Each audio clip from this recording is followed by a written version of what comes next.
Welcome to Around Aretuza, and with me here today for me and tonight for her is Ceely. How you doing Mhm. today or tonight? Hey, thank you so much for having me. I'm doing great. What about you? It's okay. It's really foggy here, and it's been raining a lot, which is weird. And you were from All Finland, right. is that correct? Oh, yes. Okay. The Did you? temperatures have been cold recently, like super, super cold. We went to like minus 20 Celsius degrees. So that is a lot of snow, a lot of cold.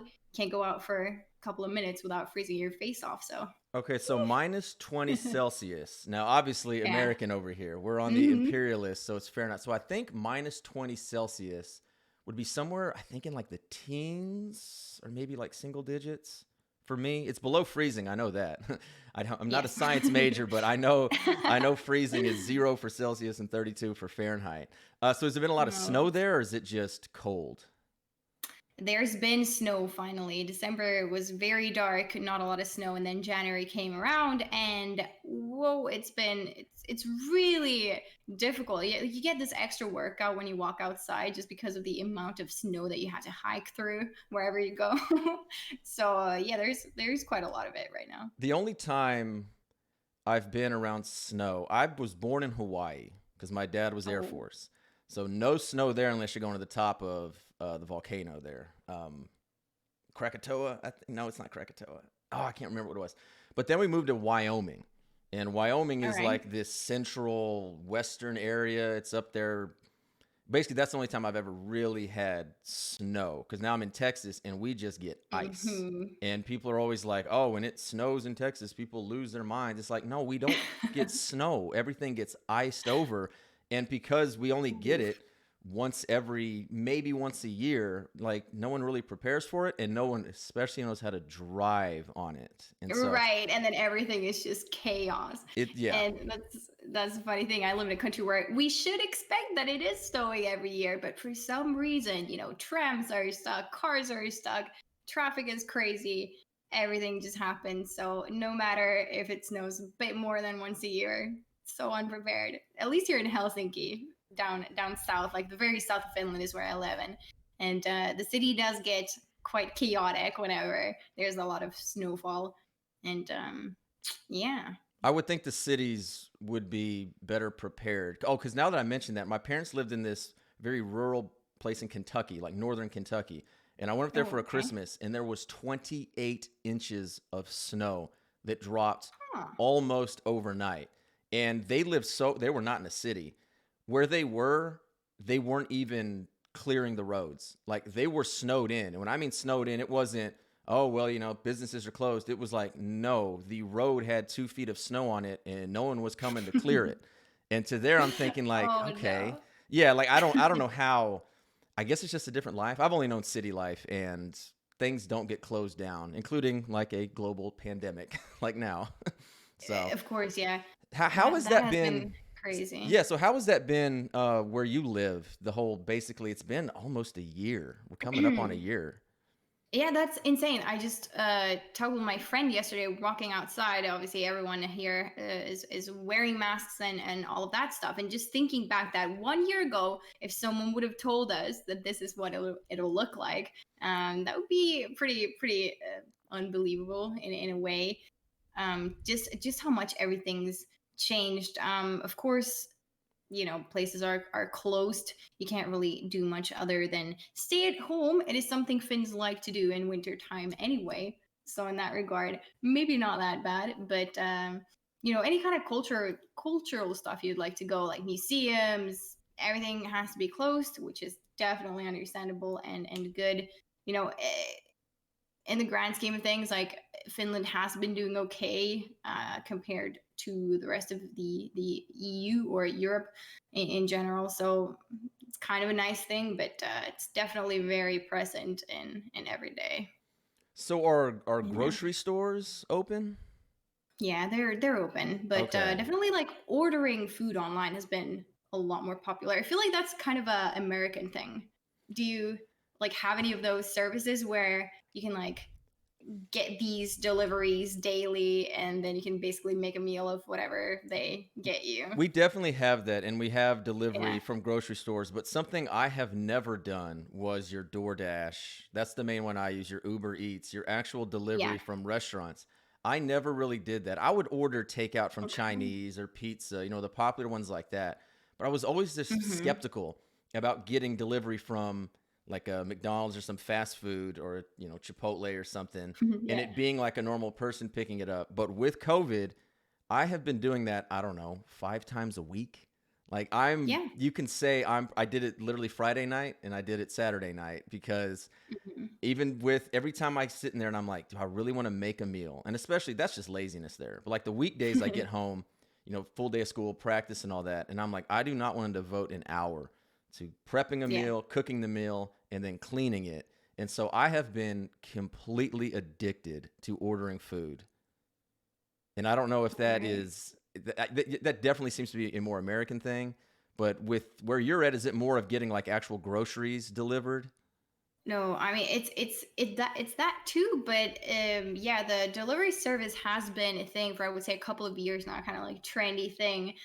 People like to, especially on weekdays, get a nice quick meal from any nearby restaurant. So that has become more popular, but now with the pandemic, you can definitely see an increase in it. Like it was I think last week it was minus 20 degrees Celsius, everything was snowed in. So of course you're not like, who bothers going to the store at that kind of weather? It's just way too cold, so you'd rather order something. And every single restaurant was closed. And if you managed to get your order through here in Helsinki, you would have to wait for it for 2 hours. It was insanity.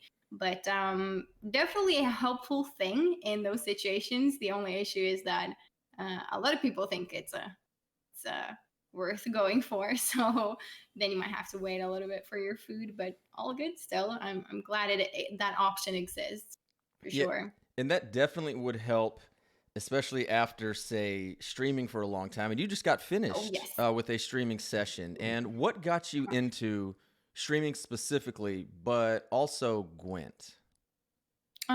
Streaming specifically, it started after I had played Gwent in beta for quite a bit, but I had no idea this whole community aspect of it even existed. I was just, playing cards at home, chilling. It was a beautiful game. The arts really, really got me into Gwent to begin with.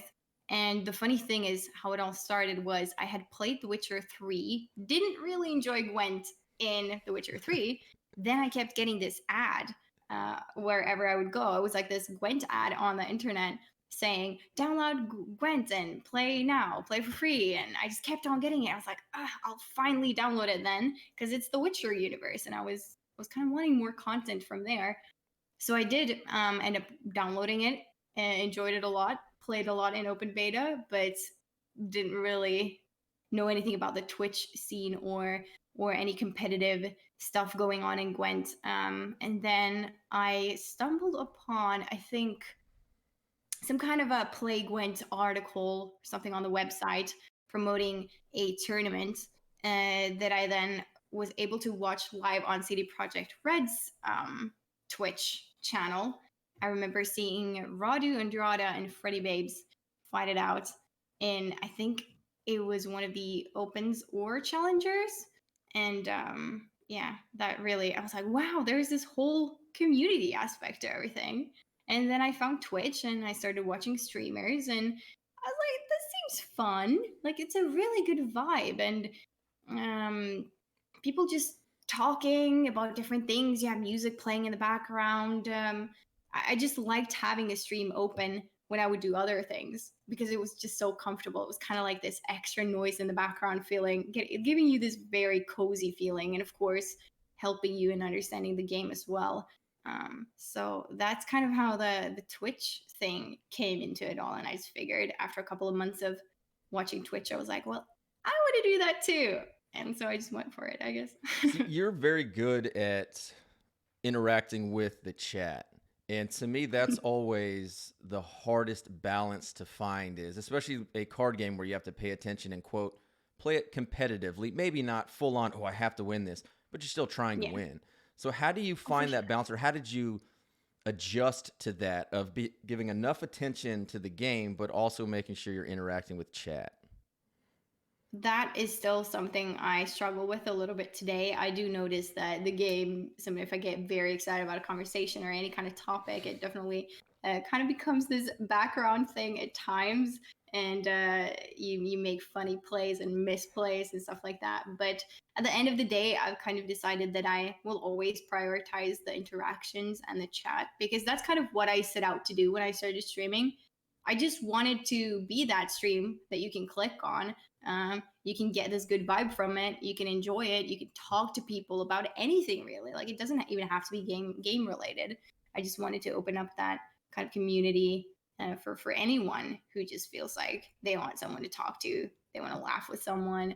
They want to discuss different topics. And um, yeah, so always definitely prioritizing chat and those interactions more than the game. So, but dual monitors help a lot. I That's don't know. one I don't thing know that how I people. recommend. I don't know how people stream without the I dual monitor. know. Like they have the chat up on in that same screen, and they'll use their phone. I'm like, that is multitasking on the S Oh, for tier sure. level there. I could never understand. Yeah, like people who do that have all of my respect. I've heard a lot of people in the community or streamers are saying, I finally got a dual monitor Yeah. and I don't know how I was able to live without one. Yeah, I don't. So, Yeah, it's amazing to me because one thing I enjoy about all Gwent streams that has really changed lately has been the whole DMCA thing. And oh, that's an interesting one. Yeah. how has that affected your stream? Whew, oh my goodness. I was really frustrated when it happened because I would listen to a lot of songs from smaller artists that I would really enjoy just going on YouTube or finding these new artists that I've never heard about before. And usually they would be not like the kind of already established artists, or they would have a pretty low listener base. And those were the types of artist songs that I liked incorporating into my streams. And a lot of the time people were like, oh, what is this track and who is this artist? And that would make me feel like really good being able to share kind of good music with people.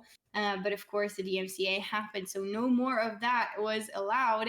um, I guess during the first wave of DMCA, it was very unclear as to how serious you should take it.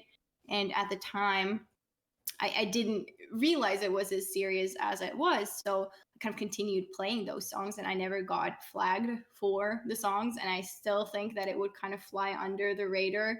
As far as I'm aware, it's mostly like these pretty mainstream songs that do get flagged. But obviously that is nothing you want to risk for your channel. And I do understand it from an artist's standpoint as well, that if other people gain a financial benefit from using your content and you don't get anything from that, that's the issue. But then again, it rather feels like it's these big companies kind of interfering rather than the artists or content creators themselves. Yeah, I never really want to defend like Twitch or by proxy Amazon or a massive thing like that, but it does seem like Yeah. this is from record companies. And specifically, I don't know if it's even like Spotify or where it comes from because yeah, the way that music Yeah. is gone, it seems to be more you not sell out in the sense of you're selling out for more money, but you have to agree to these unfavorable Hmm. terms just to get on Spotify, at which point, each play gets you like, I don't know, a tenth of a cent. Yeah. And then it's kind of out of your hands until you start to make a name for Uh-huh. yourself. And that's where Exactly. I do feel bad for, like you said, a lot of those lesser artists, because there's, I mean, maybe a half dozen or a dozen songs and artists I'd never heard of, but it's on in a random stream. And then I see the Yeah. song and I go look at it, and that opens up a Exactly. whole other thing. Like one was Yeah. Japanese jazz. I never knew about Japanese jazz, Wow. had no interest in Japanese jazz, and this one song was playing in someone's stream, and I looked it up, and it led down to this whole rabbit hole to where now in my classroom I'll play Exactly. like music throughout the, just like underlying music to not make it silent, and most of the time it's Uh-huh. Japanese jazz. And that's one of That's those things wonderful. that, yeah, that's one of those things that's just unfortunate by this happening, but it does seem, especially Yeah, for sure. with Twitch strikes and all of that, seems random. Like Yeah. who they strike, who they at times give like partners to. So much of it just seems completely random. Like you said there, because you're a partner, correct? Yeah. Okay, and you haven't had a DMCA strike? No. Okay, and you're right. Maybe it is the lesser music, because I know when that whole thing was going down, there was multiple Hmm. people, especially Gwent partners, who got struck like boom, like right Exactly. off the bat. Yeah. Yeah. And I was like, I was sure I was gonna be hit by that. I was like, oh crap, because I continued even after there was this initial kind of attention brought to it. And I think then I streamed maybe these like OSTs for a couple of days. And I was like, you know what? Like I really miss having this, just like you said, it's like this background thing to kind of fill the space. It's not the focus of the stream, but it's still just it gets you in a good mood, which also gets your viewers in a good mood if you're in a good mood. Just being able to chill and listen to music together, it's a really nice experience to have. But yeah, so I continued listening to these tracks in the same playlist, and I never got anything. But then, of course, after Twitch started educating streamers a little bit more on how severe the issue actually was, I definitely didn't feel like it was a risk worth taking. Uh, so I did stop that. But yeah, I I like this Japanese jazz story so much because I feel exactly that same way. I've looked up a bunch of tracks that I've heard on streams just because I would be curious, and I would go on a binge and like listen to a whole album and follow that artist on social media or something like that. Of course, that's like nice traction for a smaller artist, especially. So it is a bit unfortunate that you kind of don't find those niche things anymore. Yeah, Not as easy. I hope they find a way to especially compensate those smaller artists in Yeah. some way, to where it's not just Twitch makes a deal and it goes to the massive corporations and the massive companies. Hopefully there's a way they can Yeah. incorporate that of playing the music, to maybe see where you can somehow embed it in there, to where, oh, there's a song playing, it automatically recognizes it, and they can, I Hmm. don't know, partner with Spotify. Because Exactly. That is would be amazing. yeah, Amazon, does Amazon own Spotify? Am I crazy? I have no clue. Yeah, I I don't don't think either. I've heard about that, but They seem to own everything. I think I just assume now true. that they've got Probably their is. hands in that. Yeah. Yeah. Okay, Yeah, so it might be. what is a normal day for you like? Out of the ordinary, just a typical, whether a typical day be a weekday or weekend, whatever that is, what is a normal day for you? A normal day for me is waking up, taking care of some work that I do from home right now, whether that is something, education related, or whether that is something else. I usually take care of that in the mornings, try to go for a little walk. As a streamer, you sit a lot. So it is kind of you have to go get out and move. Of course, in the winter, isn't it's not super inspiring, but I try to go for daily walks at least. And after that, I come home probably afternoon, and I prepare to start streaming. Maybe think about what decks I'm going to play, uh, and I usually end up streaming for about 6 hours. I think on average when I do end up streaming. So a lot of my day does go to that streaming part itself for sure. So you said education. Are you still in what university? I'm currently not at university, but Okay. I have a couple of courses that I'm taking every now and then, just kind of for fun, but also to further educate myself. And I'm thinking about more or getting to take university studies for this year later. So we'll see. Okay, what do you plan on studying? Or what have you studied in the past, if you have? I've studied human ecology, I think it is called in English, and it is quite a broad aspect of studies. What I would like to do now is either focus on law studies, and another thing that I would potentially see myself working with in the future is criminology. because that is something that's always fascinated me, but I never really thought about, oh hey, this career path that might be doable. So that is something I'm currently trying to get a degree in. So So we'll see. what job would you want in criminology? Um, Probably, I would like to have a mix of like um, a law education and criminology. All right.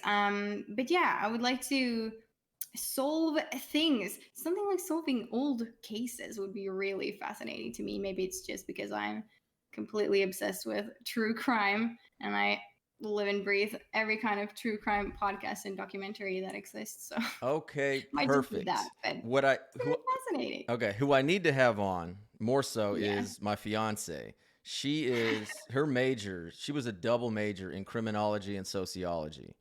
And she Oh, that's so is, oh yeah, she is obsessed with true crime and all those documentaries. And there was a nice. recent Watch one that. on the Night Stalker, Richard Oh yes, Ramirez on Netflix. Did you watch that? I did watch that one. Okay, now I'm really, Yes. I didn't watch it because like that was, and I always hate making these to be like entertainment purposes, but the Night Stalker Richard Ramirez was my like go-to serial killer. In Oh high yeah, school when I he's one took of the. criminal justice, he's the one I did my major report on. Oh And wow. everything Okay. always kept going back to this guy. And this documentary came out, but I heard so much that it was just overly graphic and might be Oh hard right. for people. But to me, if it's graphic with the true crime photos, like the actual photos that were there, I can handle that. To me, it's the Yeah. recreations where, like I said, it's becoming like almost an entertainment value because it's like I can see the crime scene photographs. I can use my imagination to describe how a rape and murder occurs. Of course. I Yeah. don't need to see that like acted out. But did you find it really graphic or like overly graphic? I think it was exactly that. It was more of a focus on these the crime scene photos, and they had been covered. I felt like it wasn't like, here, look at this. It was more like pieces of it, and I think the worst probably was not being shown to the viewer as well. But of course, it is like the real kind of unfiltered thing that might, I think, really freak people out, because it's like that is that person that we know about.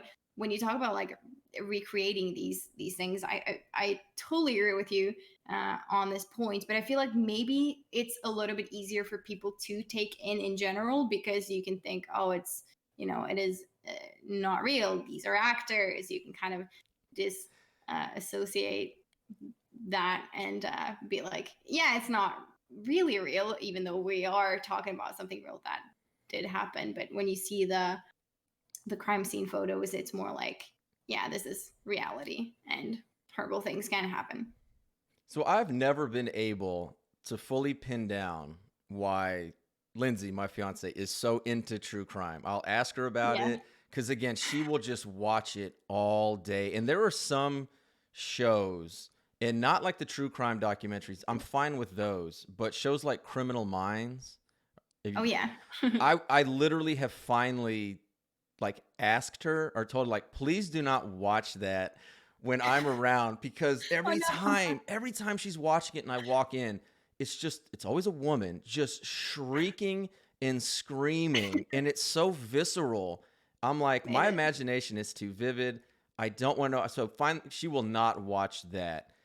She finally will just not watch that in my presence. So Yeah. what is it about the true crime aspect that has fascinated you so much?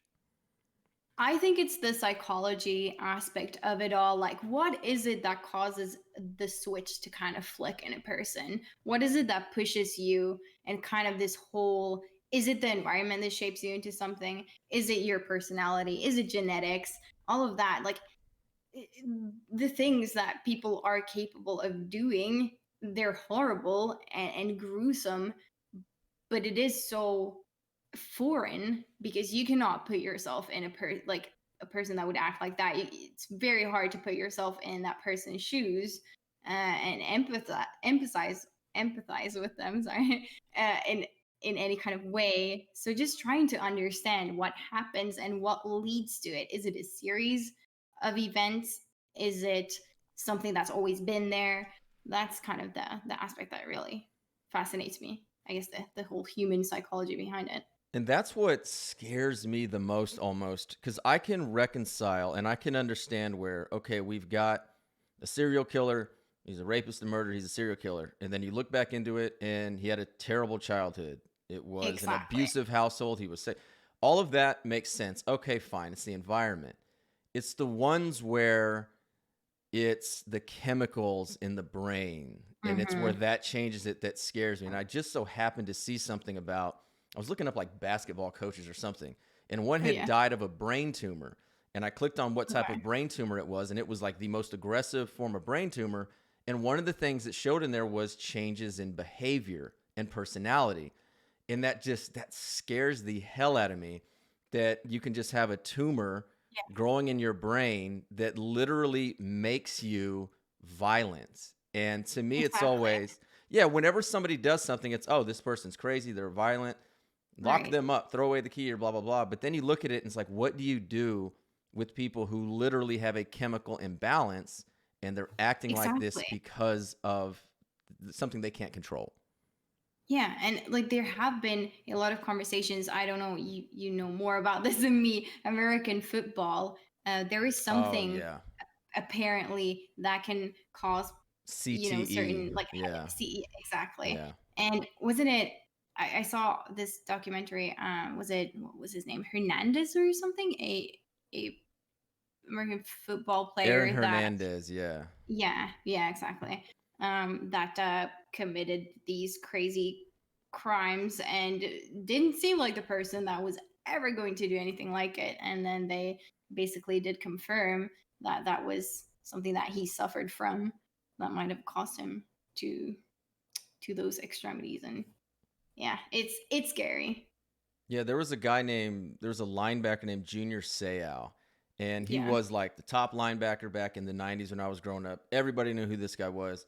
He had no character issues, never did anything. Well, like lo and behold, one day he just commits suicide. Just yeah, often commits suicide and like donate my brain. And they looked at it and they're like, his that's very brain is mush. It is a common. 80-year-old dementia patient's type brain. Right, And yeah, that's one of those things too, like with football, because I grew up Texas, from Texas. Of course I played, yeah, tackle football.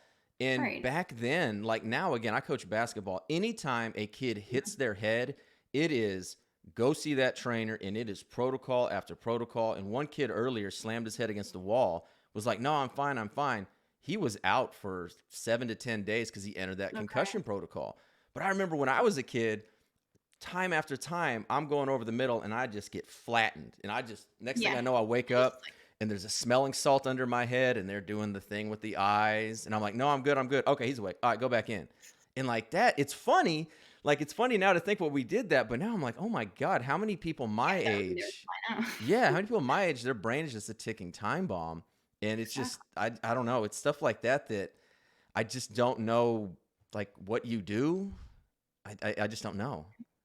No, it's scary. And when something, anything really in your personality that changes, it, like you said, it can be chemicals, it can be anything, but that is out of your control. And I feel like that is the really scary thought, is losing control over yourself, the very thing that you're supposed to be in charge of. How terrifying is that? Maybe not for the person experiencing it because you don't really realize it in the moment, but the thought of that happening to to someone close to you or yourself is very, very scary. Yeah, I don't, it's, yeah, that's going to be up for the psychologists and people much, much smarter than me. Have you seen the documentary, the HBO documentary that came out, I think back in the summer, called I'll Be Gone in the Dark? No, I have not seen that Okay, one. you really need to Okay. watch that. It's about the Golden State Killer and this woman's hunt. Right. Oh my goodness. Yeah. Yes. Like it's Yeah. in the Very reason, big. yeah, and the reason that documentary is so good is because unlike other ones that at least I've seen, it didn't focus on the killer. It focused on the victims. And while it talked about what the Right. killer did to them, it wasn't about what they were really going through. It was about what the victims were going through. And then it was about this woman whose drive and made it this obsession to find out. And I won't, if anybody hasn't seen it out there, I highly recommend it. I'm not Oh, going to say what really happens at the end yeah. because to me it was surprising. I didn't look into this. I only knew this, and you'll know this. They do end up catching the killer because of this Yeah. woman's work. And I remember when that happened, and it was like Okay. the biggest thing everywhere because I feel like it was. I mean, it was looking like it was a case that was never going to be solved, and they weren't gonna catch whoever it was, and then they did, and that was quite the big thing. Yeah, And yeah, yeah, it was just in just yeah, it's not about the killer. It's really about this. It was so well done. I highly recommend it enough. It was not that gratuitous either. So if people are squirmy because of it, there's obviously a couple moments where they talk about obviously a rapist and killer, yeah, but it wasn't sensationalized that I feel a lot of them are. exactly. And And that's that why. oh no, go Yeah, ahead. sorry. No, go ahead. No, I was just gonna say that. That's why I would also recommend the Night Stalker documentary on Netflix because it felt like the cops were emphasized there, the victims were emphasized rather than the killer. It was more like a brief thing that this person did these things, but it was very focused on how they solved the crime and the people affected by it, and that was something I really appreciated with the Night Stalker documentary for sure. All right, then I'll definitely have to give it a shot because, like I said, it's kind of my main thing, and obviously, Lindsay will watch it with me because she'll she'll watch anything along those lines. So it doesn't necessarily have to be true crime. It can be whether it's like Zodiac or something like that. But what is like your deserted island movie? What is the one movie you'd say gives you the most comfort, or it's one you can always just sit down to watch? And will put you in a good mood or put you in a much better mood than you were before. It has to be the Untouchables. Wow. Have you seen it? Okay. It's a French movie. You know it. Oh no, I was thinking.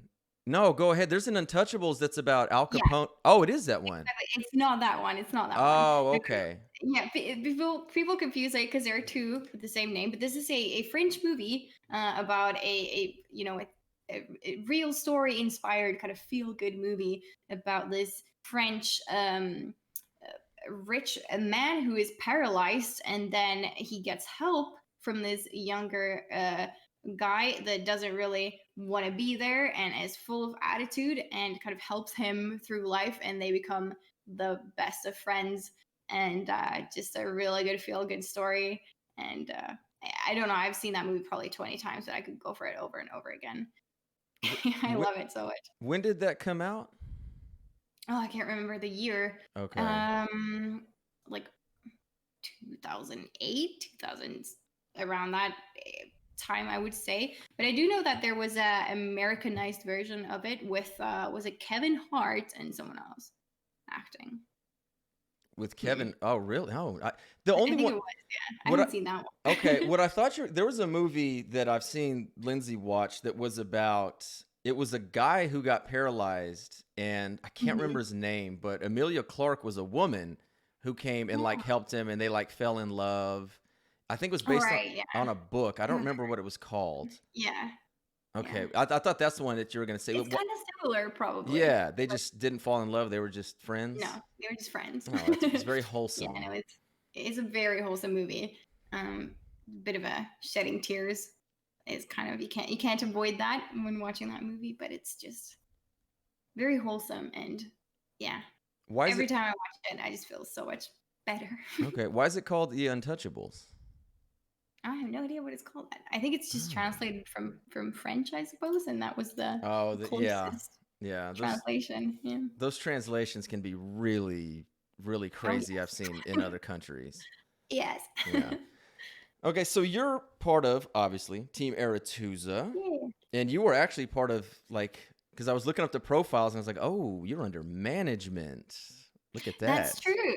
All right. So what Yeah. do you do for us at Team Aretuza? So I do social media. I promote everyone's content on different social media channels.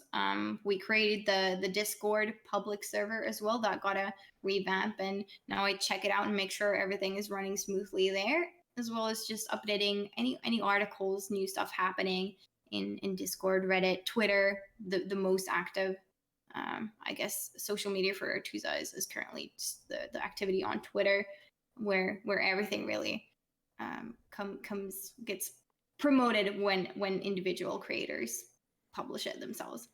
Okay, Yeah. what drew you to like wanting to do that? I had been part of Aretuza for a pretty long time, and I felt like I could do a little bit more. I had some spare time, and I just enjoy the kind of team spirit that we have in Aretuza, and I just wanted to give a little bit more. And I felt like, in general, social media wasn't uh, maybe Aretuza's strong suit at that point. And I felt like if I was a casual player or just community member, I kind of need to be forced to see a couple of updates every now and then on social media and Reddit and stuff like that. And we didn't really have that presence. So I felt like I definitely, that was an area of Aretuza that I felt like I could contribute to. So yeah. Yeah, it definitely helps. As you mentioned before, you got into Gwent from seeing like an ad that Yeah. pop up, and it's one of Exactly. those. Yeah, people get annoyed and they're like, "Oh, I keep seeing these ads or blah blah." I'm like, "Well, you're seeing that because it works, Exactly. and promoting And content because it works." yeah. Yeah, And that's, I think, just a good thing to have is like one place where all the Aretuza updates show up, and you know that you can get like the latest videos and articles and all the updates at one place, which is Twitter or the Discord server. So yeah. it is nice to be working on that. We talked about what you'd like to do in the future, like your dream job, Yeah. what do you do with all that? And one thing I really hate in job interviews or in general is when Yeah. people are like, "Where do you see yourself in 5 years? What do you do in Oh, 5 years?" And I've started answering those like, I have no idea what's going to happen no to clue. change that, because at one point where I wanted to be in 5 years would Yeah. not have been where I actually was in 5 years. So for you, I'll ask you, what do you want to get accomplished, or where do you see yourself by the end of this year? Do you have a specific goal? Is it just something in Yeah. general? Anything in whatever aspect of your life would you like to have done or be at by the end of the year? What I really want is to get a degree right now to just further have that education, which is why I would like to do a bachelor's in either criminology or law, which is what I'm applying for this year. It's a bit of a rough process here in Finland, especially, but I will do my best, and hopefully I will begin studying at something new when when yeah, by the end of this year in fall. So let's hope that will work out. I'll definitely put in the work, and then in general just focus on content creation and streaming, because it's something I definitely do enjoy a lot. So yeah, just making sure the community spirit is going. We organize a lot of movie nights and game nights in my Discord that I really enjoy, and those I want to keep going and make sure that everyone who wants to join can have a good time. So that's the two things I want to focus on this Yep. year.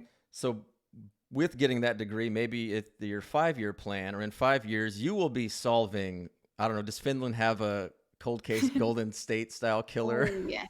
Y'all do? The most famous cold case Really? in Finland is the Lake Bottom murders. I Lake don't know if you've Bottom heard about it. Murders. I'm gonna Yeah, it have to. happened I will look that in up. the 60s, and it's still unsolved to this day. So very interesting case, that one. Do you know how many like victims it was? Yeah, it was four teenagers that Okay. were camping and got attacked. And yeah, And that's the most notorious one.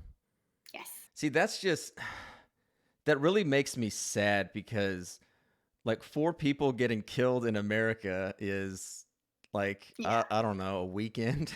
I mean, I'm joking, but like there was no, so many like if someone were to tell me, oh man, this notorious serial killer, oh my, how many was it? It was 4. I'm like, oh, that was like the Mhm. BTK killer's like first victims. And like, it's almost like nothing. But again, very different countries. But yeah, hopefully, yeah, in 5 years, maybe you'll be solving that case and you'll have your own That'd be documentary awesome. about you. Yeah. So, what would you say though for yourself? Hating this kind of the 5 year plan question. What's like your thing to focus on this year? Oh, threw it You got back on me. a There lot you of go. things going on. Yeah, Uno reverse card. um, Get it. like where I'm at, it's like I said, I'm a little in 5 years, I'll be in my 40s. And so the Yeah. biggest thing for me the past couple years has been staring, not mortality. I'm not about to die. I'm not that old, but I'm having to No. understand though that I am now closer to 40 than 30, and I'm closer to Sure. 50 than 20. And with that becomes you don't have all that time in the world like I used to. Everything I wanted to do was, oh, you're young, you've Yeah. got the time. Well, I'm still young as a whole. I'm no longer, or I can no longer start over everything. And Hmm. that's one thing I kind of did to not be able to do that, because I tried to do it several years ago, was we got a house this year. We've really Yeah. settled down. And I'd say in the next several years, I honestly, and this is going to be so like a cop out, I just want to be happy. I want to be happy with what I'm doing. And I'll say right now, I'm not fully happy with what I'm doing, Yeah. and as a whole in general. And my goal is to find that some way to do it. And one thing I love is something like this. I love talking with people. I love Yeah. podcasts. I'm about to start another one. I've got like 4 or 5. There's something really fun in the works with Team Aretuza that I'm heavily involved with that should be announced, I'd say, within the next month or so. That's a whole other line that I've gotten into. And to me, it's just if I can just be happy, and because I see so many people that like deal with depression and they just deal Yeah. with like this almost sadness, and I feel very fortunate that I don't have that. And so as long as I can just keep my head above water, like my head's above water now, if I can just Yeah. keep getting out of it the way I see it, I'll be happy. I know it's a cop out answer, but like literally as I grow older, it's not about changing the world anymore. It's Yeah. about being happy. Exactly. And I feel like that is what every person strives to do. And sometimes, you need a bit of self-reflection. You need to recognize where you are and where you stand with yourself to be able to set these kind of goals to really reach that self-fulfillment, which is, happiness. So I think that's a very good goal that, it's good for everyone to have something like that. And yeah. It's all I can ask for. All right, well, we've come to the end. And again, thank you for joining me. Everybody out there, again, all Ceely's contact information, everywhere you can find her, is below in the notes. Make sure you check everything out, especially, again, streaming daily. All the content there, a lot of fun stuff coming out.